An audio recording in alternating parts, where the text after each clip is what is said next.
बच्चों, अब मैं आपको आज के वीडियो में क्लास 12 का एक टॉपिक जो रेक्टिफायर है उसके बारे में बता रहा हूँ।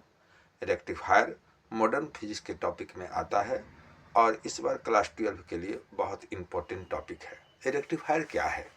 रेक्टिफायर एक इलेक्ट्रॉनिक डिवाइस है जो अल्टरनेटिंग करंट को डायरेक्ट करंट में बदलता है। रेक्टिफायर के बनावट में क्या होता है?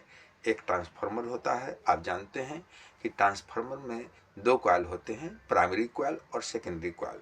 प्राइमरी कॉइल के दोनों एंड से एसी इनपुट जुड़ा हुआ रहता है और सेकेंडरी कॉइल के अपर एंड से एक डायोड जुड़ा हुआ रहता है और डायोड के दूसरे किनारे को जोड़ देते हैं लोड रेसिस्टेंस, जिसको आरएल के नाम से जाना जाता है।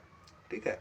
और जब एसी इनपुट देते हैं, प्राइमरी कॉइल में जो एसी इनपुट जुड़ा लगा हुआ रहता है, जब उससे हम एसी करंट पास कराते हैं, एसी करंट देते हैं, तो वो क्या करता है?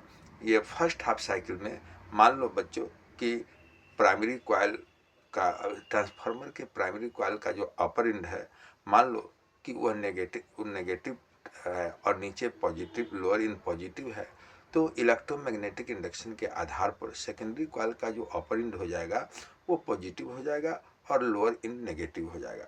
और आप जानते हैं कि अब सेकेंडरी कॉइल का जो अपर एंड होता है वह डायोड के पी सेक्शन से जुड़ा हुआ होता है और डायोड का जो एन सेक्शन होता है वह सेकेंडरी कॉइल के लोअर एंड से जुड़ा हुआ रहता है और सेकेंडरी कॉइल का लोअर एंड नेगेटिव होगा जब सेकेंडरी कॉइल का अपर एंड पॉजिटिव हो जाएगा। तो इस स्थिति में जो डायोड होता है वो फॉरवर्ड बायस होता है और लो रेजिस्टेंस ऑफर करता है और करंट को वह पास होने देता है।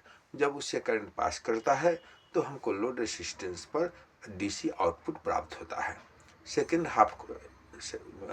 First half cycle second half cycle में एसी इनपुट का जो सेकेंड हाफ साइकिल है उसमें उल्टा हो जाता है, रिवर्स हो जाता है। उसमें क्या होता है कि सेकेंड प्राइमरी कॉइल का जो अपर एंड होगा वो पॉजिटिव हो जाएगा, लोअर एंड नेगेटिव हो जाएगा। इलेक्ट्रोमैग्नेटिक इंडक्शन के आधार पर सेकेंडरी कॉइल का जो अपर एंड हो जाएगा वो नेगेटिव होगा, लोअर एंड पॉजिटिव हो जाएगा। ऐसी स्थिति में जो डायोड है वह हाई रेसिस्टेंस ऑफर करता है क्योंकि रिवर्स बायस हो जाता है और हमें लोड रेसिस्टेंस पर कोई भी आउटपुट प्राप्त नहीं होता है।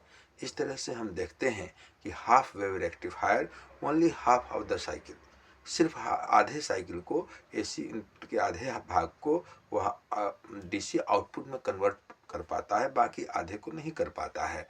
तो इसको बाद में हम लोग इसको रिजेक्ट कर देते हैं, यह किसी काम का नहीं होता है। बाद में फुल वेव रेक्टिफायर की बात होती है। मैं इसके बाद वाले वीडियो में मैं फुल वेव रेक्टिफायर के बारे में बता रहा हूँ। धन्यवाद बच्चों।